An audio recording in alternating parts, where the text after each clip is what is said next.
이해는 들어가서 조금 숙달을 해야 이해가 되는데 들어가기 전에 첫 강의를 듣고 어려워서 튕겨져 나가는 이 현상을 보고 이거는 방법론을 달리해야 되겠다. 그래서 제가 만들어낸 방식이 뭐냐면 자 그러면 여러분들 스트레스 받지 말라고 어떻게? 이해하지 마세요.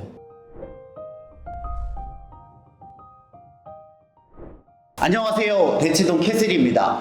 오늘 제 옆에는요, 예전에 전설의 동영상을 만들어주신 그분이 다시 나오셨습니다. 안녕하세요. 예, 박문호입니다. 박문호 박사님이라고 아시는 분들은 아시겠지만 모르는 분들을 위해 간단히 자기소개를 한 번 더 해주실 수 있을까요? 저는 과학문화운동을 하는 박문호 자연과학 세상이라는 단체를 한 14년 동안 자연과학 여러 가지 강의를 하고 있습니다. 실은 지난번에 나오셔서 말씀하셨던 두 가지 내용이 있거든요. 우리는 공부를 왜 하는가, 그리고 암기가 인류 최고의 방법이라고요 하는 그 영상이 예상보다 굉장히 많은 사랑을 받았습니다. 기분이 어떠셨나요? 조금 우려되는 부분도 있었어요. 왜냐하면 저도 연구소에 오래 있던 사람은 과학자인데 암기를 또 흔히 우리가 이야기하는 단순무식하게 암기를 하는 거가 학습의 어떤 측면에서 효율적인 걸 굉장히 강조를 했잖아요. 그거는 몇 가지 전제 조건들이 있는데 그걸 이제 이렇게 단순화시킨 거죠. 물리학에 공부하는 방법하고 역사학이나 언어학이 조금 다 다를 수 있죠. 그렇죠. 공부는 다 다를 수 있죠. 그래서 이때 암기 혹은 기억 이걸 어떤 정도로 적용해야 되나 이 문제는 상당히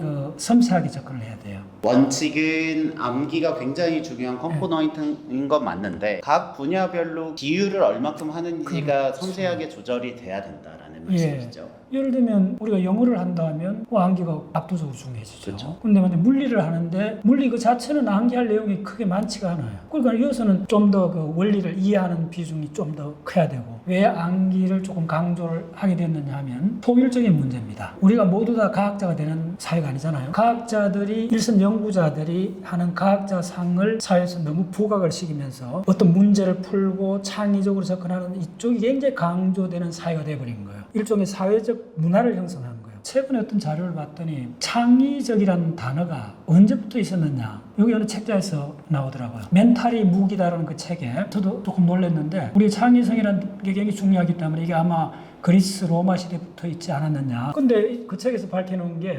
창의성 이 개념이 언제 출현했나 하면 그 프랑스의 포앙카레라는 그 유명한 수학자가 있어요. 그 아인슈타인하고 그 무렵에 굉장히 탁월한 수학자인데 포앙카레가 자신이 그 연구에서 굿 아이디어가 나왔을 때를 5단계로 나눠서 자기 스스로 정의를 해본 거예요. 자기도 너무 그런 단계들이 있으니까요. 그걸 자기 옆에 있던 어떤 작가가 그걸 책으로 쓴 거예요. 그러다가 포앙카레는 아마 1900년 초에 이렇게 활동한 사람인데 그때까지도 크리에이티브 창의성이라는 단어가 없었어요. 그런데 1970년도에 그 무렵에 수학자 화이트헤드가 그 책을 쓰면서 그때 처음으로 크리에이티브라는 단어가 지구상에 출현하게 된 거예요.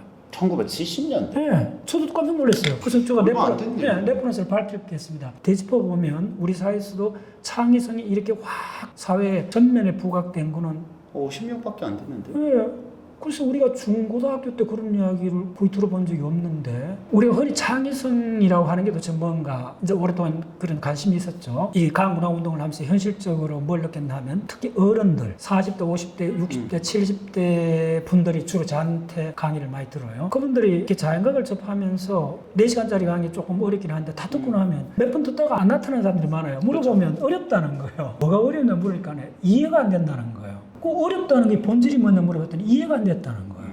이게 아주 일반적인 패턴으로 제가 10년 동안 이런 걸 관찰을 하면서 이해는 들어가서 조금 숙달을 해야 이해가 되는데 들어가기 전에 첫 강의를 듣고 어려워서 튕겨져 나가는 이 현상을 보고 이거는 방법론을 달리해야 되겠다. 그래서 제가 만들어낸 방식이 뭐냐면 자 그러면 여러분들 스트레스 받지 말라고 어떻게? 이해하지 마세요. 그냥 몸에 익혀요. 이런 용어가 있다. 예. 물리학에 이런 용어가 있으니 일단 뭐 눈, 코, 입이 있어야 이해를 하든가 말든가 하니까 그렇죠. 그 부분에 대한 스트레스를 너무 받지 말고 일단 용어를 익히면 그 용어들이 몸에 붙고 나서 그때 다시 트라이 해도 돼요. 라는 말인 거죠. 현장에서 방법론상 어쩔 수 없이 채택한 방법이에요.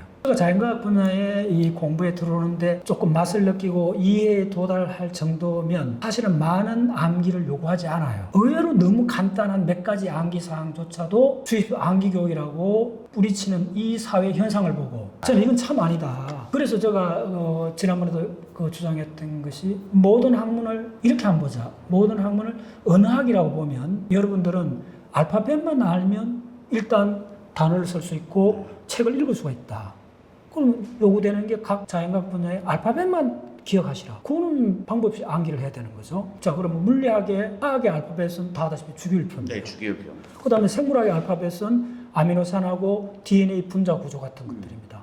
그래서 제가 봤더니 지질학이든 천문학이든 생물학이든 양자학이든 그거 이게 이 각각 학문에 들어가는 기본 알파벳, 기본 핵심 키워드는 10개를 안 넘어간다는 걸 알게 된 겁니다. 많지 않다. 참으로 많지 않다는 게 놀라울 정도인데 그러한 것들을 안 외우고 안- 이해하고 노력하다가 못 들어간다. 못 들어. 자, 예를 들어주겠습니다. 물리학의 가장 그런 키워드 중에 하나가 엔트로피라는 게 있습니다. 경제학에도 쓰고 사회 일반적으로도 엔트로피를 말 쓰는 일반적인 말이 됐는데, 자, 여러분들이 만약에 이해를 진짜 그렇게 끝까지 주장하는 분이 있다면 제가 물어보고 싶습니다. 그러면 엔트로피라는 그 물리적 개념, 물리학에서 연력학에서 시작했는 이 엔트로피라는 개념을 당신은 철저히 이해할 수 있느냐고. 이거는 굉장히 중요한 이야기입니다.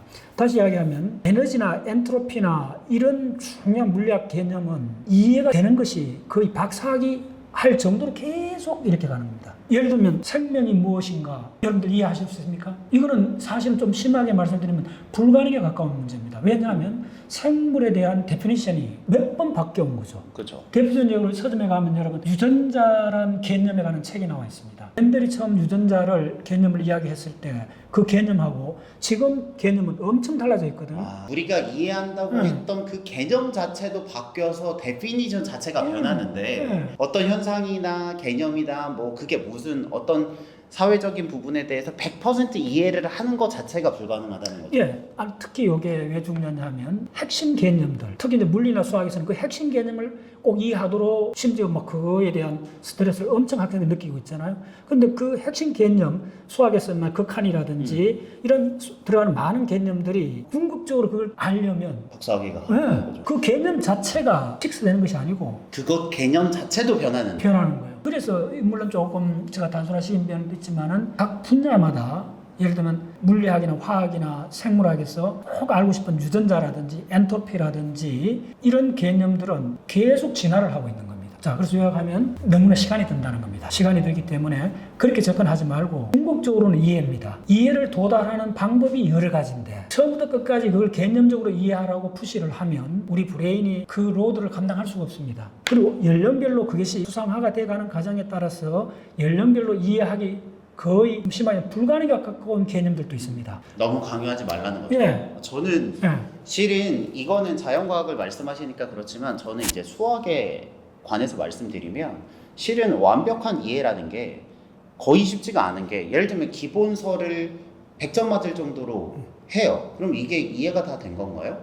아닐 수 있잖아요. 왜냐면 심화서를 그러면 반타작하면 이 친구가 이해를 한 건가 안 한 건가라고 하면 어려운데 그렇다고 해서 A급 수학처럼 굉장히 어려운 문제 A 스텝을 다 맞을 정도로 이해하는 건 너무나 고통스럽거든요. 그러니까 제가 봤을 때 그 이해의 수준이라는 걸 측정하기도 좀 어렵고 심지어 말씀하신 것처럼 우리가 이해하려고 했던 그 대상의 정의 자체가 변하기 때문에 원칙적으로 시간이 들고 불가능한 부분이 있다. 예. 그걸 그렇죠? 그 제가 관심 있는 그 브레인 사이언스 관점에서 기억을 보면 기억은 처음에는 일화기억으로 시작됩니다. 일화기억은 내가 경험했는 언제 어디서 내가 경험했는 그것이 일화기억이 됩니다. 하루 종일 우리 하는 일화기억이죠. 그 일화기억이 대뇌 피질에서 계속 쌓이면 그 공통 부분이 범주화됩니다. 그러면 의미기억으로 바뀝니다. 그 의미기억을 계속 살아가면서 계속 인출해갖고 보면 그 의미기억이 습관으로 바뀌는 절차기억으로 바뀝니다. 다시 요약하면 우리가 하는 모든 기억은 1차적으로 일화기억입니다. 일화기억이 의미기억으로 바뀌고 의미기억이 절차기억으로 바뀌는데 지금 이해를 위주로 밀어붙이는 것은 곧장 의미기억만 강조를 하는 겁니다. 그러면 예를 들면 초등학생이 분수 개념을 어렵다 하면 아예 처음부터 절차기억으로 들어가면 된다는 겁니다. 제가 주장하는 거는 자, 우리가 그렇게 하는 것들이 굉장히 많습니다. 자전거를 보고 타는 방법을 이해해서 타는 사람은 없습니다. 타다 보니까 절차로 숙달되다 보니까 의미가 이해되는 거죠. 통째로. 수학 내에서도 분야마다 좀 다르고 학문마다 분야가 다르다는 거예요. 좀 더 섬세해져야 된다는 겁니다. 예를 들면 조금 전에 분수라든지 학생들이 극한 개념, 미분 개념 같은 거는 일단 이렇게 해보고 가르쳐보고 처음에는 이제 의미를 이렇게 가르쳐보고 어렵게 느끼면 한 발 물러서라는 겁니다. 특히 그것이 왜 중요하냐면 초등학생, 중학생의 경우에는 브레인적으로 긍정적이거나 이렇게 접근하는 게 강하고 반작용이 일어나면 그 부작용이 굉장히 강합니다. 그래서 흔히 알잖아요. 고등학교 때 뭐 중학교 때 수학 선생이 처음에 뭘 가르쳤는데 그게 싫어져 갖고 그거 하나 이해 못 해 갖고 수학 싫어졌다는 사람들이 있거든요. 근데 그 포인트가 많은 게 아니고 그 한두 포인트거든요. 그 개념이 굉장히 중요한 포인트였지만 그 포인트를 돌아가라는 거예요. 우회하라는 거예요. 그거하고 싸우지 말라는 거예요. 왜냐면 싸우면 어떤 상황이 벌어지느냐 하면 염증이 생겨버려요. 엄청난 스트레스에 갖고 그 과목 전체가 싫어져 버리는 거예요. 그래서 우리가 다른 비유로 들으면 어린애들한테 쓴 약을 먹일 때 코팅을 단 걸로 하잖아요. 그걸 당의정이라고 하는데 그게 필요하다는 거예요. 그러한 관점에서 암기와 이해를 지난 영상에서는 굉장히 축약해서 말했지만 그 본질을 따지면 암기와 이해를 좀 세분화해야 되고 모든 과목을 100% 이해로 하기엔 현실적으로 불가능한 부분이 있으니 이렇게 우회하는 방법도 있으면 좋겠다. 전반적인 좀 구체적인 학문 분야에 대해서 이해하고 암기 비율을 제가 간단히 말씀 한번 드려보겠습니다. 예를 들면 역사 같은 거는 암기가 한 70%라고 보면 언어학 같은 경우는 암기를 거의 한 90%로 봐야 돼요. 이걸 자꾸 헷갈렸기 때문에 그냥 우리가 대학까지 나와도 생활영어도 못하는 상황이 벌어진 거예요. 이건 90% 암기로 바꿔야 돼요. 영어는. 그런데 만약 물리학에다가 암기를 90% 하는 건 이건 넌센스예요. 물리학에서는 이해가 좀 더 시간이 들더라도 이해 위주로 하는 게 맞아요. 그러면 물리학에서는 암기할 내용도 몇 개 없어요. 제가 봤을 때는 20% 정도면 돼요. 근데 화학 같은 경우는 사실 암기가 한 50%로 봐야 돼요. 그럼 학문 전반적으로 보면 평균에서 간단히 말씀드리면 암기가 제가 차지하는 비율이 한 70%라 봐요. 또 이 비율보다 중요한 게 뭐냐면 본인이 앞으로 과학자가 되거나 이래 가는 사람은 좀 시간이 들더라도 이해의 관문을 통과하는 그 훈련을 해야 돼요. 그 사람들은 그게 굉장히 중요해요. 근데 그걸 너무 일반화해갖고 역사학 하겠다는 사람한테나 언어학을 하겠다는 사람한테는 기본적으로 들어가는 정보량이 많잖아요. 그 디테일 팩터를 어느 정도 섭렵하지 않고 그 분야에 들어가게 되면 어떤 그 분야의 패턴이 보이지가 않아요. 오마이 사이언스 핵심입니다. 이게 무슨 핵심이냐 하면 어떤 분야든 우리가 통찰을 얻으려면 기본적 그 패턴들이 있어야 되는데 그 패턴의 구성 요소들이 있어요. 제가 영어책을 수립을 하면 영어 단어를 적어도 한 10,000단어 정도 이런 수준까지 가야 되잖아요. 그 기본 팩터예요. 그런 부분까지는 돼야 된다 라는 말씀으로 그래서 여기까지가 이제 지난 영상에 대한 답변이셨고요. 이번에 실은 새로운 책인 빅 히스토리 공부를 이렇게 쓰셨습니다. 아, 이게 보면 우주의 탄생부터 인간 이식의 추력까지 처음부터 끝까지 전 지구의 역사를 다루는 책을 내셨는데요. 이렇게 많은 분야를 공부하셨기 때문에 누구보다 더 학습에 대한 이야기를 하실 수 있지 않을까라는 생각을 해봅니다. 그리고 나서 이제 교수님께서 사전에 말씀하실 때 학습에 있어서 가장 중요한 첫 번째 키워드가 작업 기억이라고 하셨어요. 이게 워킹 메모리 맞으신 거죠? 어떤 의미일까요? 이거는 조금 브레인에 관한 내용인데 작업 기억은 우리가 살아가는 그 현재 자체를 구성하고 있는 겁니다. 우리가 운전을 하거나 사람하고 대화를 하거나 그 다음에 커피를 마시거나 모든 그 단계가 어쨌든 운동 출력이 필요하잖아요. 운동 출력에 들어가는 기억을 작업 기억이라고 합니다. 간단히 말씀드리면. 그리고 작업 기억은 우리의 그 현재를 구성하고 있어요. 작업 기억이 원활하지 않으면 우리는 맥락에 맞춰서 살아갈 수가 없는 거죠. 예를 들면 친구가 악수하겠다고 손을 냈는데 내가 손이 나가야죠. 네. 안 그러면 큰 신뢰가 되잖아요, 문화적으로. 네.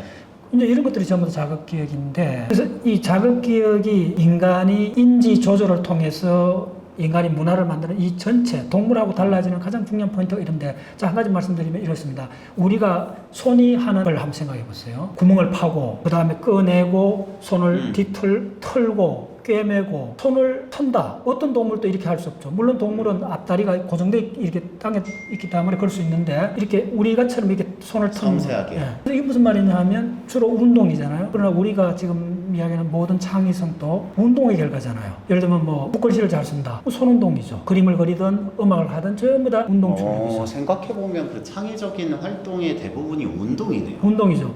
성악가가 되면 엄청나게 이 성대를 훈련해야 되죠. 보컬로. 네. 단순하게 이제 그 다음에 단순한 운동 출력을 훈련하는 것 플러스 해갖고 예술 분야를 들어가려면 그것을 정서회로가 링크돼야 되죠. 감정이 결합을 해야 되죠. 그래서 우리 자극 기억은 한마디로 사람이 동물하고 달라지고 인간이 굉장히 총명하다 했을 때 뭘 일을 잘한다.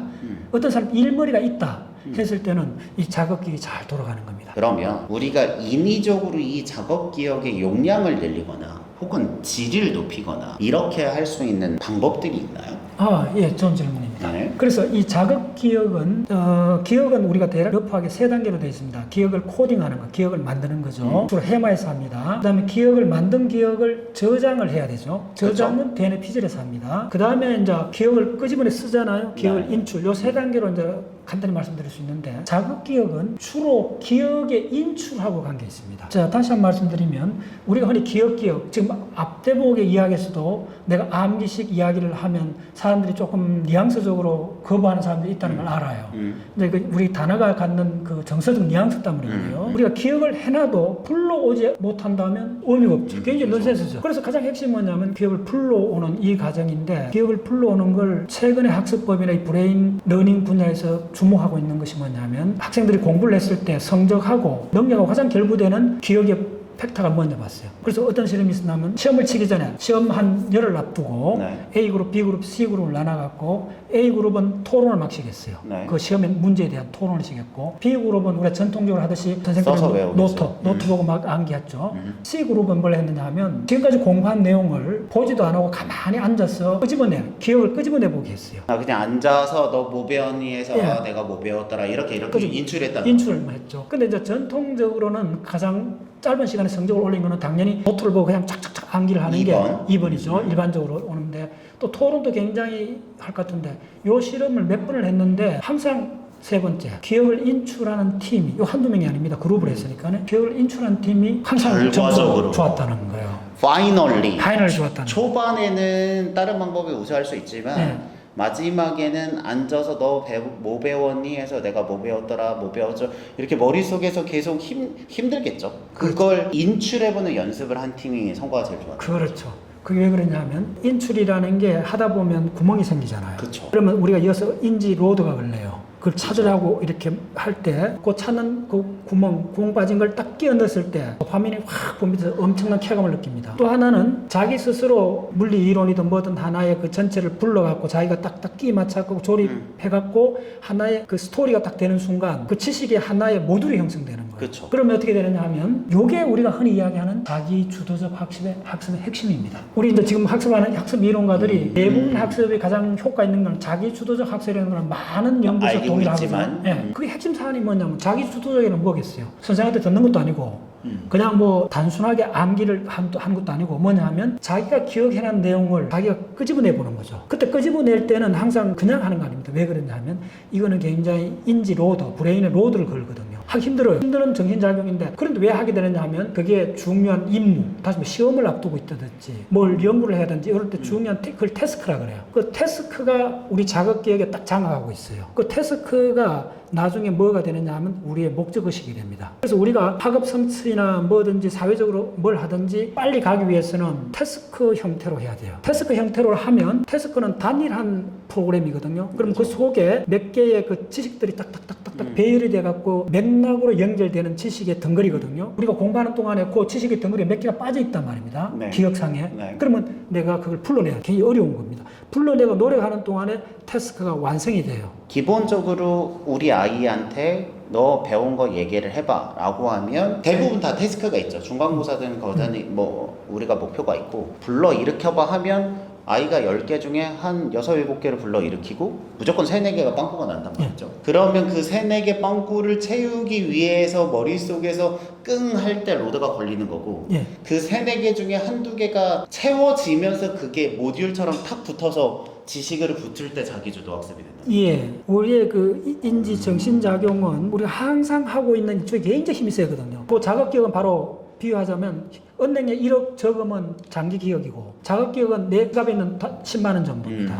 근데 실제로 내가 쓰는 거는 1억을 쓸 수 있는 게 아니고 10만 원을 갖고 하루 왔다 갔다 못 하면 그게 태스크입니다. 태스크는 짧은 시간에 해결해야 되는 그런 문제들이 덩어리인데 우리가 하는 모든 일상은 태스크로 구성되어 있습니다. 공부도 그거에 맞춰서 태스크로 구성을 하라는 거예요.